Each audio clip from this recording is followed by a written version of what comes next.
Aujourd'hui, jour du souvenir, cette commémoration revêt pour chacun et chacune d'entre nous une dimension personnelle et collective. Ce mur des noms, érigé dans cette magnifique forêt sur la route de Jérusalem à Rogli, grâce à la volonté et à la détermination de Serge Glasfeld, président de l'association des fils et filles de déportés de France, et pour beaucoup d'entre nous, la seule tombe des membres de la famille, assassinés parce que juifs, résistants ou combattants de l'armée juive. La haine, toujours la haine. La guerre actuelle nous impose d'annuler la cérémonie dans ce lieu de mémoire où nous nous retrouvons tous chaque année avec nos enfants et petits-enfants. Mais nous ne renonçons pas. Ne jamais lâcher est le message que nous ont transmis nos parents, et rien ni personne ne nous empêchera de les honorer. Chacun et chacune peut participer depuis ce choix à la cérémonie, conçue et filmée sur le modèle de celle que nous organisons chaque année à Rogli. Merci à toute l'équipe d'Alumni, ouvrières de l'ombre, qui ont rendu possible cette réalisation. Merci à la Fondation de la mémoire de la Shoah d'avoir financé ce film. Merci à notre réalisateur qui a accompli le tour de force de filmer et monter ce projet en quelques jours. Merci à tous les intervenants pour leurs témoignages et leurs messages. Merci enfin à vous tous d'être là.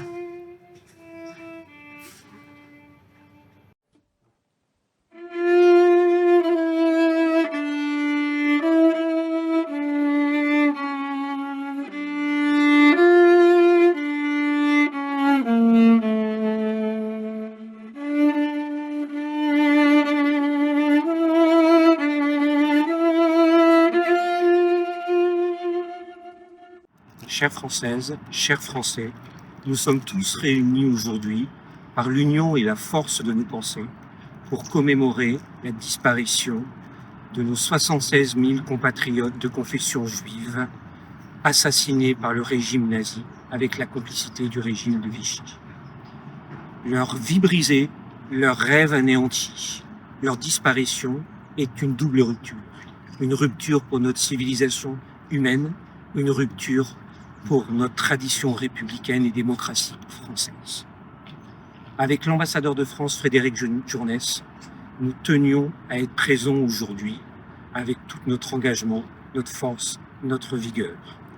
À Rogli, chaque pierre, chaque arbre, chaque brin d'herbe est là pour nous murmurer leur histoire, leurs rêves, leur vie, leurs projets anéantis. Nous devons être à tout jamais engagés pour que ce regain d'antisémitisme du milieu des années 40 que nous revivons actuellement ne ressurgisse pas. Ce venin noir, nous devons le combattre.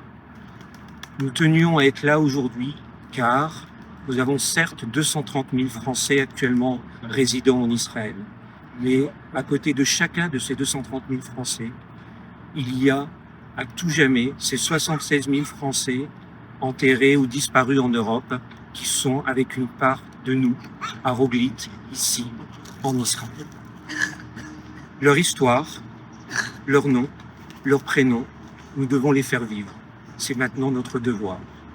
Par notre combat contre l'antisémitisme et l'antisionisme, les anciennes formes comme les nouvelles formes, par notre croyance dans un lendemain humaniste, fraternel et républicain, nous ferons tout pour ne jamais oublier et pour être à l'auteur de leur combat, de leur souffrance, de leur vie. Je tiens à remercier chacun des présidents d'associations et des organisateurs de cette cérémonie aujourd'hui pour avoir réussi dans les conditions difficiles, sécuritaires qui sont les nôtres, à ne pas oublier et à faire vivre chacun de nos compatriotes disparus il y a plus de 80 ans. Je vous en remercie.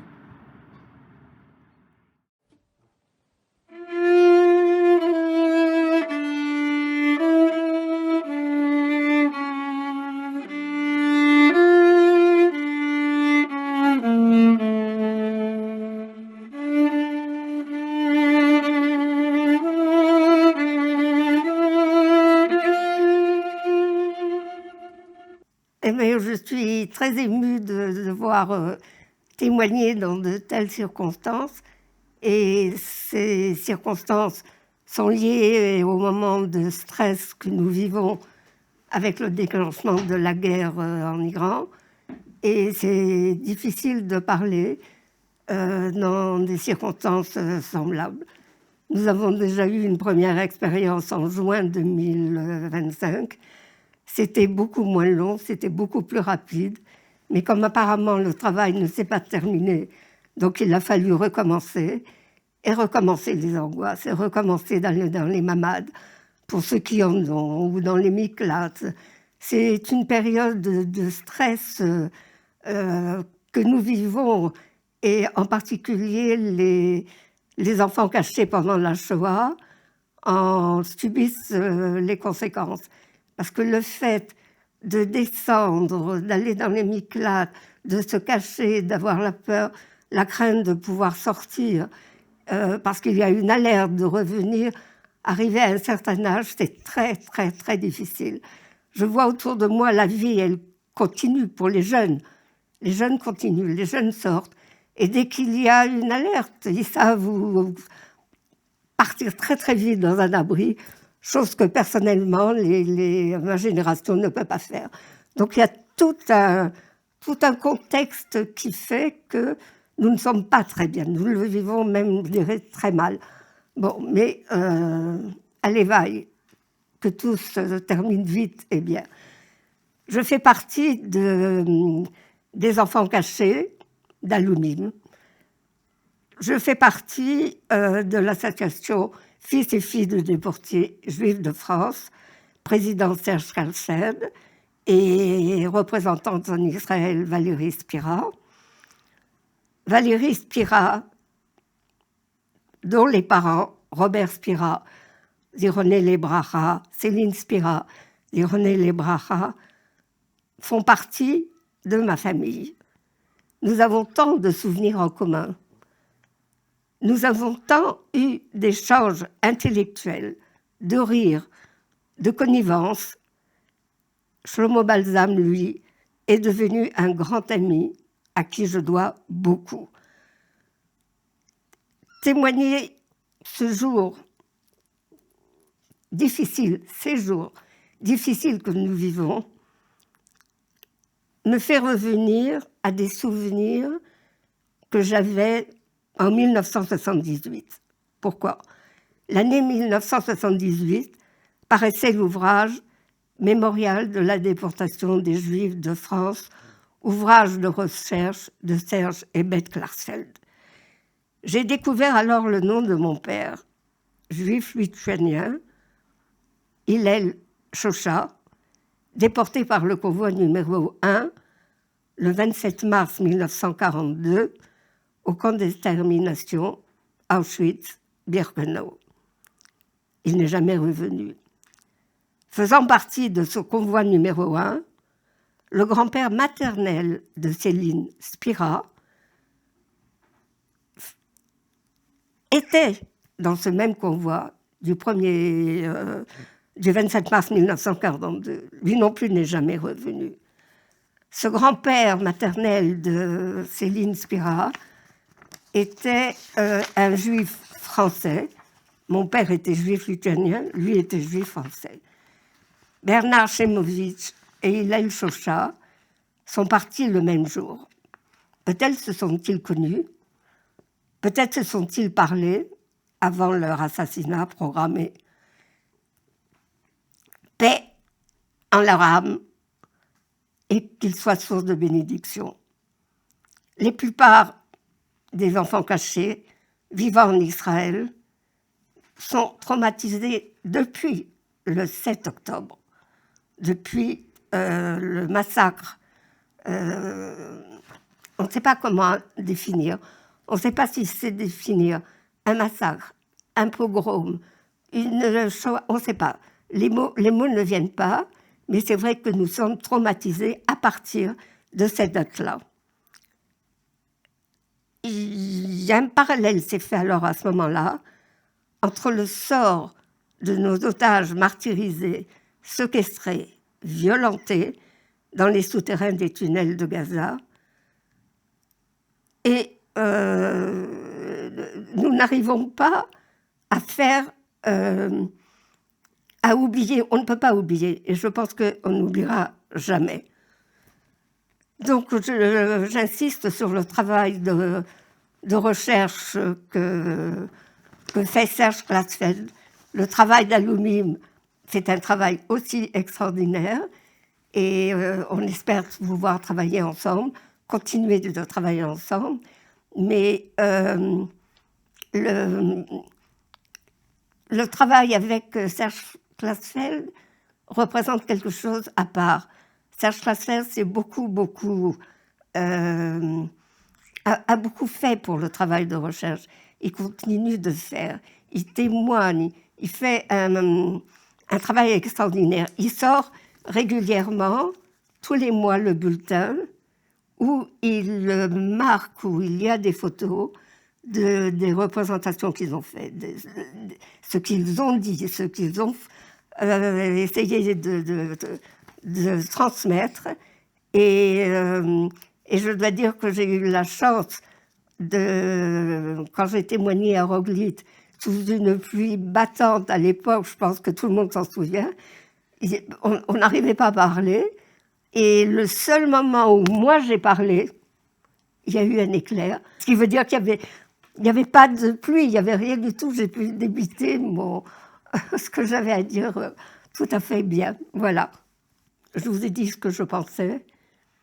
Ce que j'espère, ce que nous espérons tous, c'est que nous arrivions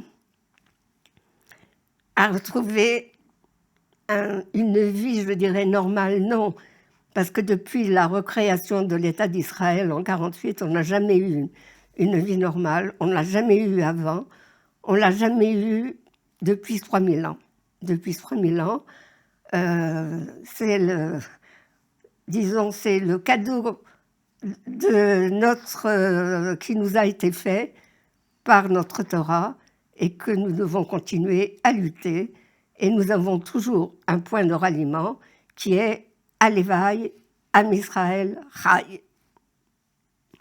Merci à vous.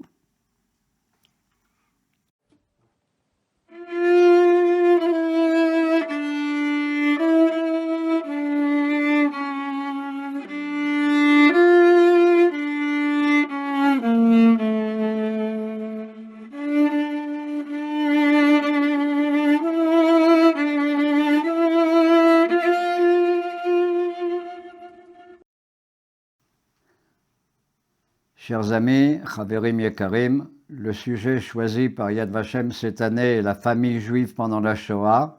C'est une notion extrêmement importante. Je commencerai par une histoire de mon père, que vous voyez ici. Mon père, quand j'étais tout petit,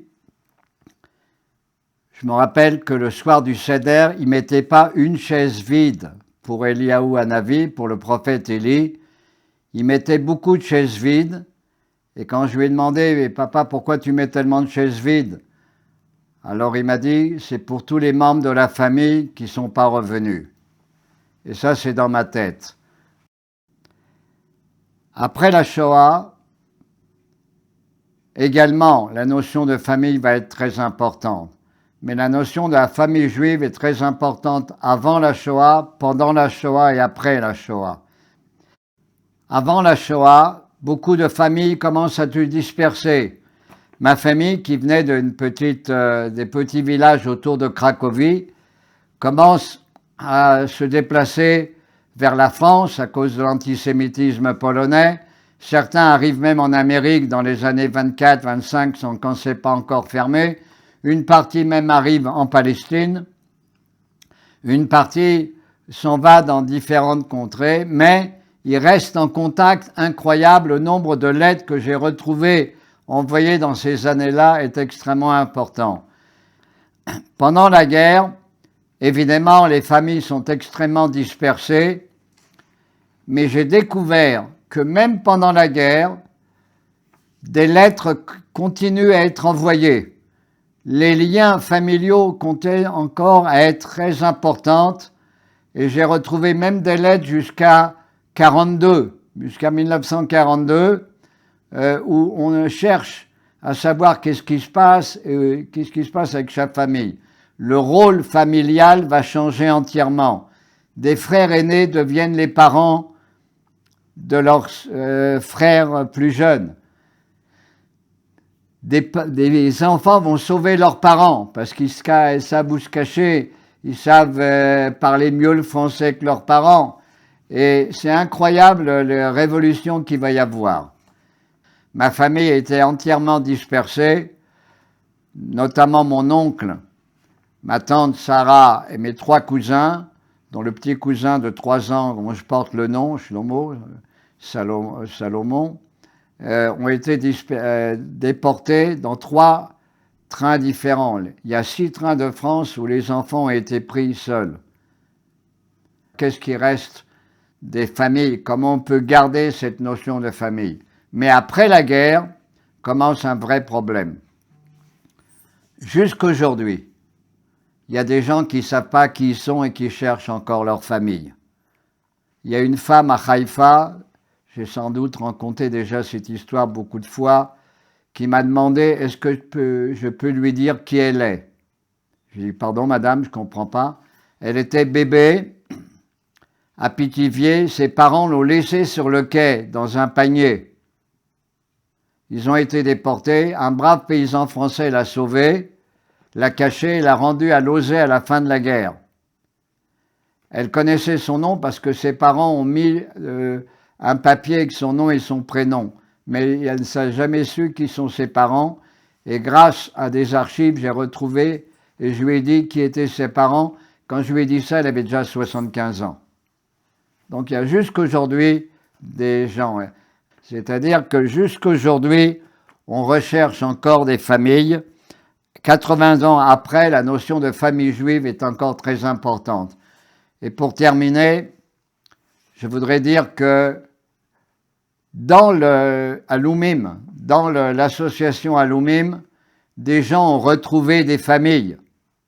Des gens disent « je te vois comme ma sœur ou comme mon frère ». Des gens ont retrouvé dans l'association Alumim une famille qu'ils ont essayé de refaire à part les familles qu'ils ont réussi à créer après la guerre. Et bien sûr, j'ai une pensée pour Berthe Badiri, qui nous a quittés, que beaucoup de gens disaient « je la considère comme ma grande sœur ». Voilà la notion de famille pendant la Shoah, avant, après la Shoah. C'est une notion qui nous permet de comprendre même beaucoup de notions dans la Shoah en étudiant les familles juives. Cette idée de la famille est extrêmement, extrêmement importante, la famille juive. Voilà, merci.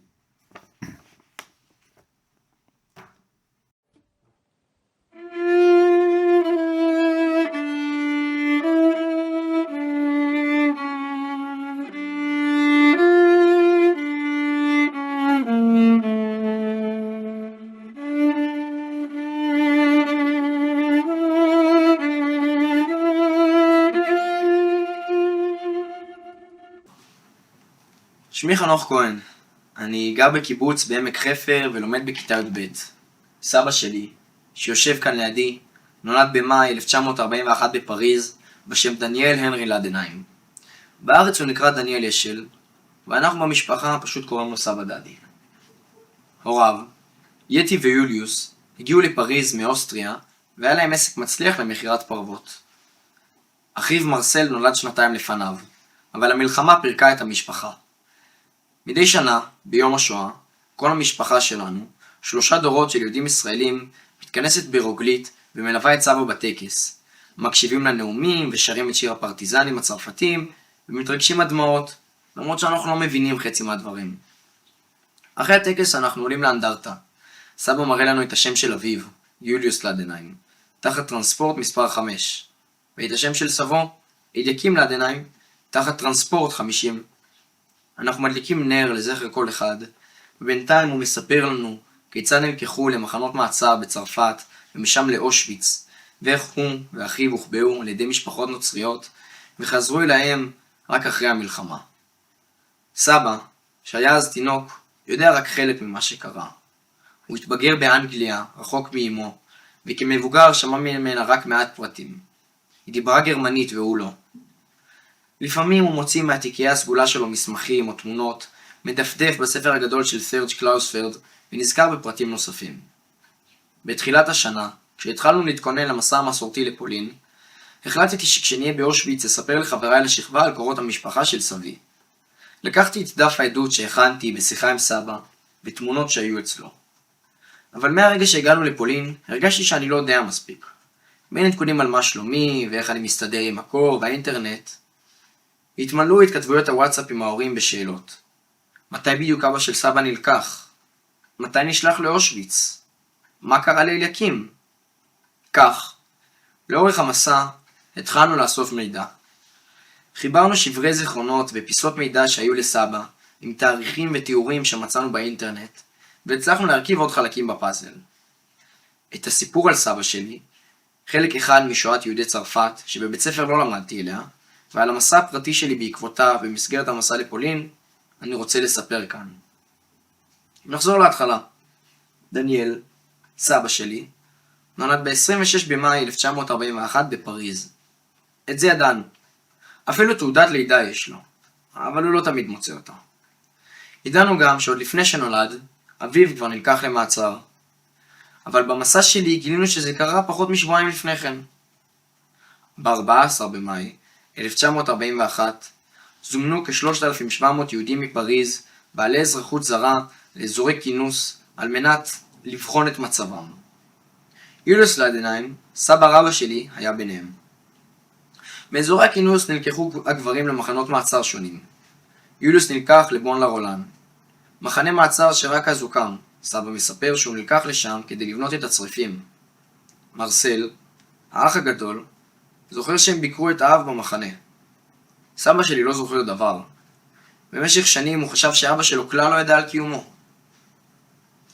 ב-28 ביוני 1942, בשעה 5:20 בבוקר, יצאה רכבת מסע מבון לרולן לאושוויץ, טרנספורט מספר 5. יוליוס היה עליה. כשנה לאחר שנעצר, מעט אחרי שסבא שלי חגג יום הולדת שנה, כפי שהבנו כשחיברנו את התאריכים. היו אלה קרונות בקר עם תנאים מחרידים. לאחר מסע של 3 ימים הגיעו המגורשים לאושוויץ בירקנאו. התחנה האחרונה בחייו של יוליוס הייתה גם התחנה האחרונה במסע שלי לפולין. 83 שנים אחר כך עמדתי בשער שדרכו עבר והצטלמתי עם תמונה של 2 בניו, דניאל ומרסל, סבא שלי ואחיו. תמונת ניצחון, מה שסבא ודאי יקרא לזה.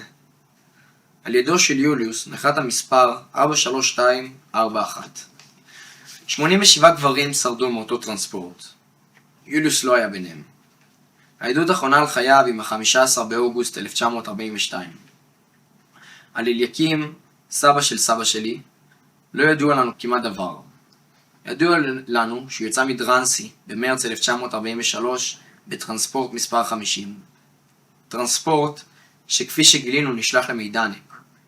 גם הוא לא שב משם. אושוויץ היה תחנה אחרונה, אבל כשיוליוס ואליקים, אביו וסבו של סבא שלי, נספו, הוא היה עדיין תינוק. בסיפור חייו בעצם רק התחיל. כי בשלב כלשהו, אחרי שיוליוס נלקח, לא הצלחנו לגלות מתי בדיוק. יתי, אמו הגיבורה של סבא שלי, הבינה שכדי להציל את בניה היא מוכרחה להחביא אותם. ולכמה היו כשהוחבאו וכיצד דאגה להם עד אז, לא הצלחנו לגלות. גם לא ידוע לנו מי היו המשפחות אליהם פנתה וכיצד מצאה אותם. מרסל נלקח אל משפחת לריש. דניאל, סבא שלי, נלקח אל משפחת פרום, שהסתירה את זהותו. בשלב מאוחר של חייו, סבי איתר את בני משפחת פרום, ורצה שיכירו בהם כחסידי אומות עולם. אולי מסיבה לא ברורה הם סירבו. אולי זה קשור לעובדה שהם עצמם עבדו עבור הצבא הנאצי כמתורגמנים, אולי לתשלום שקיבלו מייתי. בכל אופן, יש לסבא שלי כמה זיכרונות טובים מהתקופה. כשצפה בסרט החיים יפים של בניני, הוא התרגש עד דמעות כבר בסצנות הפתיחה שבהן האב מרכיב את בנו על האופניים. הוא זכר חוויה דומה מילדותו. בסוף המלחמה, כשפריז שוחררה, חזרו הילדים אל משפחותיהם. סבי זוכר כיצד מיהר אליהם במשפחת פרום בקריאה "ממי, אולם היא השיבה לו שלא יהי עמו, והפנתה אותו אל יתי. כך התאחד עם אמו ועם אחיו, והם עברו לדירה קטנה וחסרת כל בפריז. מה עבר על יתי בשנות המלחמה לא הצלחנו לגלות. ידוע לנו רק שכמו שאר יהודי פריז, בשנת 1942 נדרשה לעטות טלאי צהוב, ובדרך כלשהי היא שרדה. כשתמה המלחמה, היא המתינה כל העת לשובו של יוליוס מהמזרח, ולא הצליחה לטפל בבניה. הם חיו בדלות גמורה, בלי כסף לחימום, לביגוד או למזון. סבי זוכר שהוא ואחיו חלקו זוג נעליים אחד, ואכלו בעיקר פרוסות לחם אבות. כשנה לאחר מכן, הועברה יתי למוסד טיפולי. מרסל אומץ על ידי שתי אחיות שכנות, וסבי אומץ על ידי משפחת סושו הקתולית, שהתכוונה לגדלו כנוצרי. הוא התפלל על צלב מדי ערב, וזוכר כיצד באביב 1948 סיפרו להורים המאמצים שזהו יום עצוב מאוד, כיוון שליהודים ניתנה מדינה. כמה חודשים אחר כך, באוגוסט 1948, עוד טרם הוטבל סבי כמתוכנן, גילתה דודתו מרים בר, שאחותה יתי עודנה בחיים, ושני אחייניה גדלים אצל משפחות נוצריות. היא אספה אותם לביתה שבאנגליה, וגידלה אותם יחד עם מקס, בן זוגה כילדיה. שם קיבל סבי חינוך יהודי דתי וציוני. בהמשך הכיר את סבתא שלי, ובשנת 1967 עלו שניהם לארץ ישראל. לפני 19 שנים נחת בתיבת האימייל של סבי מכתב. השולח היה הנרי הוכברג, הם היו שכנים של משפחת לדנהיים בפריז, ואביו, ז'אק, נלקח אף הוא לבון לרולן. הנרי שלח צילום של מכתב שז'אק כתב ללואיז, אמו, מתוך המחנה, ב-30 במאי 1941. את צילום המכתב הזה, דרישת שלום בלתי נתפסת מהעבר, הבאתי איתי לפולין והראיתי לחבריי לשכבה כשהיינו באושוויץ. אני כותב את המכתב הזה, אך אינני בטוח אם הוא יצא. אני מקווה בכל זאת, כותב ז'אק. אני מקווה ששלומך טוב. מדברים כאן הרבה על חזרה קרובה לפריז. האם זה נכון? ומיד אחר כך הוא מוסיף, לדנהיים הראה לי מברק שקיבל מבית החולים, או מאינני יודע ממי, שלפיו אשתו ילדה בן. הוא שמח מאוד. אני חושב על סבא שלי. איך זה לגדול כל החיים עם המחשבה שאבא שלך לא ידע שאתה קיים, ואז בגיל 60 ומשהו לגלות שחור על גבי לבן שהוא ידע שנולדת. ידע? ושמח מאוד. דניאל הנרי לדנהיים, שנולד למשפחה ללא אב, וגדל אצל שתי משפחות זרות, כי השואה לקחה מאמו את היכולת והכוחות לגדל את ילדיה, הפך אבא גאה ל6 ילדים. אמא שלי זו הבת השישית. הילד, שגדל כנוצרי, ונדרש להתאבל כשקמה מדינת ישראל, גדל להיות יהודי ציוני, שומר תורה ומצוות, עלה לארץ, לחם את מלחמותיה, והקים במשפחה שבנתה בתים מדרום עד צפון. הוא סבא ליותר מ20 נכדים. אמרו לי לא לספור, בלי עין הרע. ומדי שנה, כשהמשפחה כולה מגיעה ליער רגלית ואנחנו מצטלמים ליד האנדרטה, הוא מחייך. אפילו שזה יום השואה. מצביע על כולנו ומכריז בפני היטלר והשלטון הנאצי. לא הצלחתם במשימת ההשמדה. אנחנו ניצחנו. עד בערך גיל 25 לא דיברתי על הנושא. אולי קצת התביישתי. לא רציתי שידעו. הגעתי לארץ והתחלתי לספר, לדבר לפני תלמידים, והתרגשתי קצת. אבל יכולתי לספר את זה בלי הרבה רגש. במשך השנים, במשך 60 שנה, כל שנה אני מתרגש יותר. כל פעם הדמעות בעיניים יותר. ואני יכול להגיד שלשמוע את הנכד שלי זה הכי מרגש. כשהנכד שלי מספר את הסיפור. והצלחתי בזה.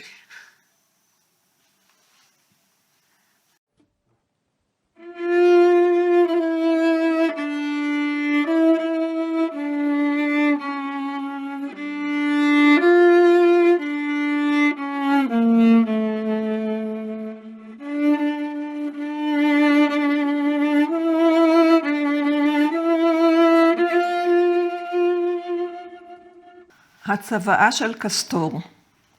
לפני שאקרא את הצוואה, אסביר כמה דברים עליה. לדעת דוקטור אלה מישל, המכתב נכתב יום לפני הפגישה עם ברונר, שהתקיימה ב-24 לאוקטובר 1943. תרגמתי את הצוואה לעברית. לדעתי קסטור נזהר מאוד בכותבו את הצוואה, ולא מופיע בה אף שם משפחה של האנשים אותם הוא מזכיר, רק שמות פרטיים. הוספתי את שמות המשפחה כדי שידעו במי המדובר. וכן הוספתי הסברים המתייחסים לאירוע המדובר. כל התוספות שלי מופיעות בסוגריים מרובעים ואותיות כתב. בתקופה הזאת של לפני המפגש עם ברונר, כבר היו למשפחה מסמכים מזויפים, והם כולם יכלו להיעלם.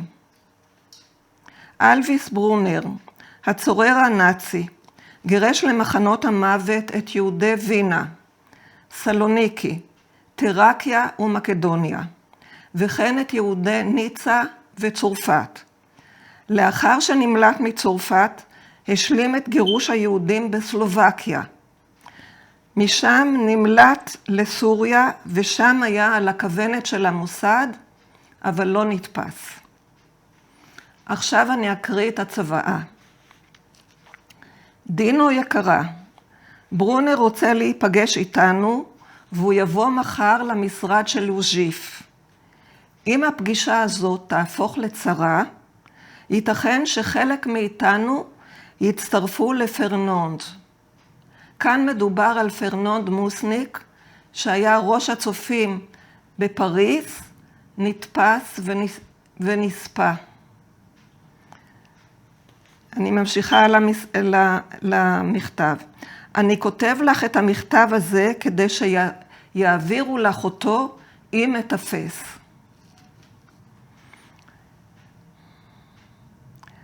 אחד, לדעתי, גם אם לא יקרה כלום, צריך לפזר את מועסק ואת לוטרק. מועסק הייתה פנימייה לילדים, ולוטרק הייתה חווה חקלאית של הצופים. שני אלה מפעלים של הצופים. אולי החוות יוכלו להמשיך לפעול בתנאי שתהיה שם שמירה מסביב לשעון, ואמצעי בריחה מיידיים. אילו זה היה באבילארד, לא היה קורה האסון שקרה. במקום הזה חיה משפחה שניהלה את הניירת של כל היהודים שהסתתרו בסביבה. המשפחה נתפסה. נראה שהגרמנים מתעניינים עכשיו בפנימיות ילדים.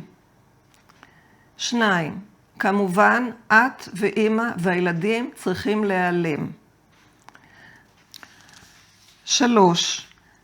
באשר לצופים היהודיים, נחוץ שהמוכשרים ביותר, מוריס, שם המשפחה שלו ברנסון, ג'ילבר, שם המשפחה שלו בלוך, הם לא מופיעים בטקסט, ואחרים ינועו וישגיחו על הילדים ועל הצעירים המוסתרים אצל העיקריים, ובמקביל תימשך הפעילות של הסניפים בערים ובמיוחד בפריז. זאת בהמתנה לשינוי משמעותי שאני מקווה שיחול בקרוב. באשר לך, הכי טוב שתדאגי לילדים שלך וגם לאמא. חשוב שתטפחי את הקשרים עם המדריכים והמדריכות והבוגרים והבוגרות להם אנו אחראיים. לדעתי הצופים היהודיים חייבים לתת לך מה שצריך כדי שתוכלי להתקיים. 4. באשר להנהלת הצופים, צריך לקיים ישיבה עם הנהלת המדריכים, איתם צריך להתייעץ. ממלא המקום שלי יכול להיות שמו או סמי. מדובר על סמי קליין שנרצח בדרכו למחתרת. לפי הבחירה של ההנהלה הלאומית שבה תהי חברה. נגמר לי הדיו, אני עובר לכתוב בעיפרון. 5. אם אסע לדרנסי, מדובר על מחנה הריכוז הראשי בצרפת, ואולי יותר רחוק, אל תדאגי לי. אני חזק מאוד מבחינה גופנית ונפשית, ובטוח שבכל מקום יש עבודה טובה לעשות. לבסוף, אם זה ייגמר רע ואני לא אחזור, אני רוצה שתתחתני מחדש. כאן יש סימן שאלה, אנחנו לא יודעים על מי הוא חשב שאולי יהיה במקומו. את צעירה ויפה ומספיק חכמה כדי למצוא אדם טוב, אפילו סימן שאלה. אם תרצי אותו ואם יש לו עבודה טובה, אני חושש מהנטייה הבוהמית שלו. כמובן שארצה לחזור. תחבקי מכל הלב את הילדים בשמי, ותגידי להם שאני מקווה שיהיו ילדים טובים, ויכבדו אותי בהתנהגותם הנאותה. תסלחי לי שאני משאיר אותך בבוץ בלי גרוש. אני סומך עלייך ועל האומץ שלך, והיכולת שלך להתמודד. מודה לך על כל מה שאת, כלומר אישה חזקה. אני מחבק אותך מאוד, אשתי הקטנה והיקרה, הטיטו האהוב שלך. תחבקי בכל לב את התינוק המתוק שלנו. נ"ב, תגידי לכל האנשים שאוהבים אותי, שהדרך היחידה לגרום לי הנאה, היא להיות אדם טוב ולהמשיך בעבודה כראוי. כאן הוא מכוון לעבודת ההדרכה בתנועת הצופים. תגידי לרוזט שאני סומך על ההבטחה שלה. תחבקי את כולם בשמי. בזה הסתיימה הצוואה. ועכשיו נדבר מה קרה בפגישה עם ברונר. ברונר צעק על היהודים שעה ארוכה. אבי לא הבין גרמנית ולכן היה יחסית רגוע. כשהם יצאו מן הפגישה, אבי שאל את חבריו על מה הוא דיבר. התשובה הייתה, עליך. הוא טען שיש יהודי שממריד את בני הנוער נגדם. היהודי הזה היה קסטור.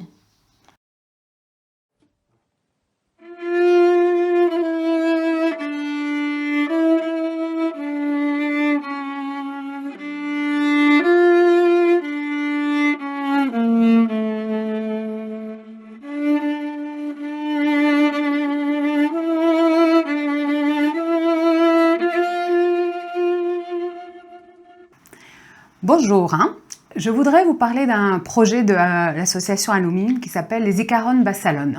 Alors pour vous présenter ce que c'est, Zikaron ça veut dire souvenir, Bassalon dans un salon. C'est un projet qui a été créé il y a un peu plus d'une dizaine d'années par des jeunes Israéliens qui se sentaient pas très concernés par ce qui se passait le jour de Yom HaShoah. Il y avait la sirène à 10h, il y avait des réunions officielles auxquelles le public n'est généralement pas invité. Donc ils ont décidé d'inviter dans leur salon un rescapé de la Shoah pour qu'il raconte son histoire, pour avoir quelque chose vraiment direct. Et c'est quelque chose qui a pris et qui s'est énormément développé en Israël, mais aussi ailleurs.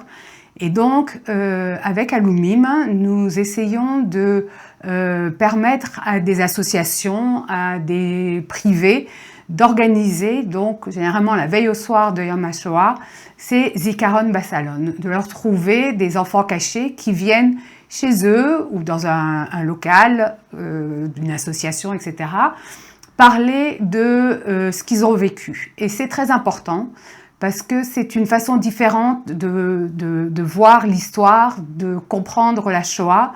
Tout le monde est allé à Yad Vashem, tout le monde a vu des films, etc.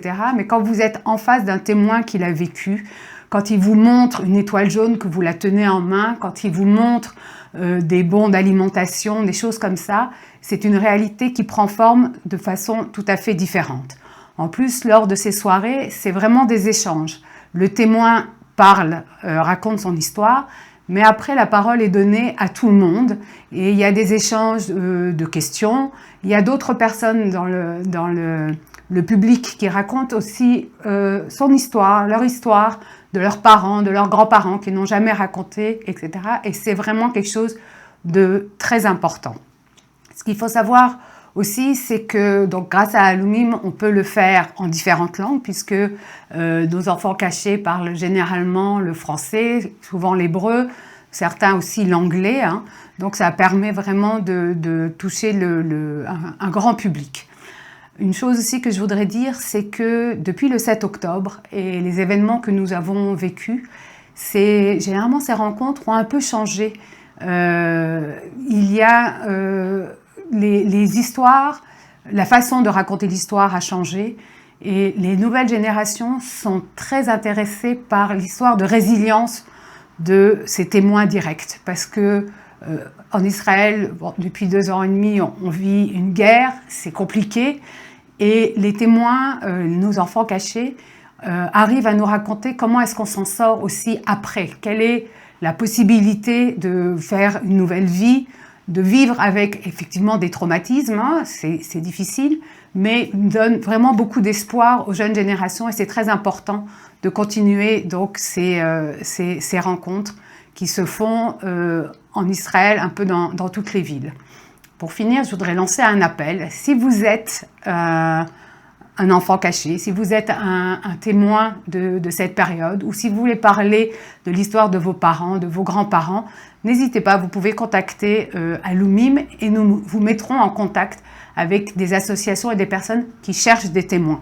Et si vous cherchez des témoins pour venir chez vous ou pour une organisation de laquelle vous vous occupez, contactez-nous aussi parce que c'est très important de continuer. Et je finirai par dire, effectivement, nous sommes 80 ans après les faits, les témoins se raréfient, mais à l'inverse et de façon très surprenante, il y en a de plus en plus qui décident de prendre la parole. Et chaque année, je suis très surprise de voir des nouvelles personnes qui n'ont jamais parlé et qui décident 80 ans après que c'est le moment et qui veulent raconter leur histoire. Donc il faut en profiter, hein, bien sûr, et c'est très important d'avoir ce témoignage direct. Hein. Donc je vous invite à participer à ces Zikaron Bassalon, à en créer chez vous ou à en faire partie. Voilà.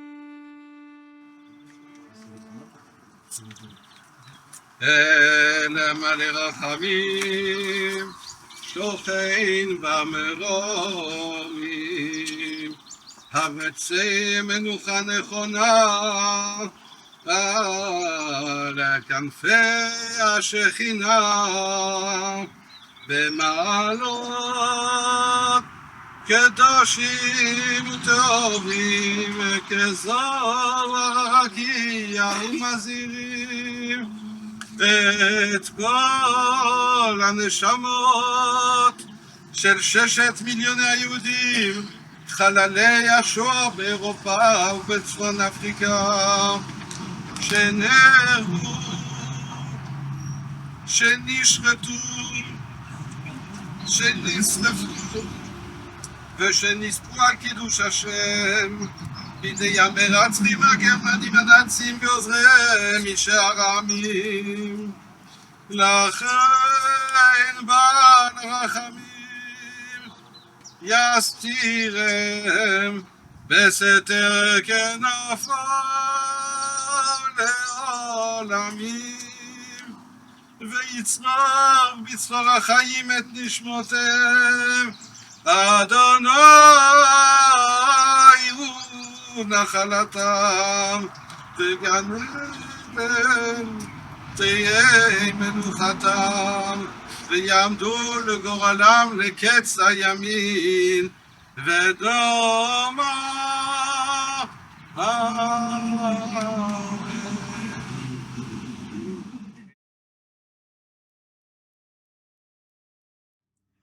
מי שברך אבותינו, אברהם, יצחק ויעקב, הוא יברך את חיילי צבא הגנה לישראל,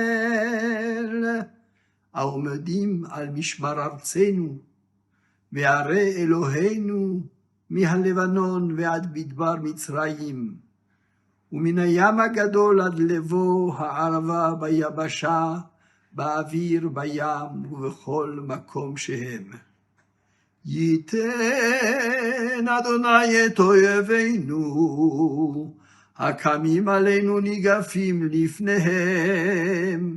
הקדוש ברוך הוא ישמור ויציל את חיילינו מכל צרה וצוקה, ומכל נגע ומחלה, וישלח ברכה והצלחה בכל מעשה ידיהם. ידבר שונאינו תחתיהם, ויתרם בכתר ישועה ובתרת ניצחון, ויקוים בהם הכתוב, כי אדוני אלוהיכם ההולך עמכם, להילחם לכם עם אויביכם, להושיע אתכם, ונאמר אמן.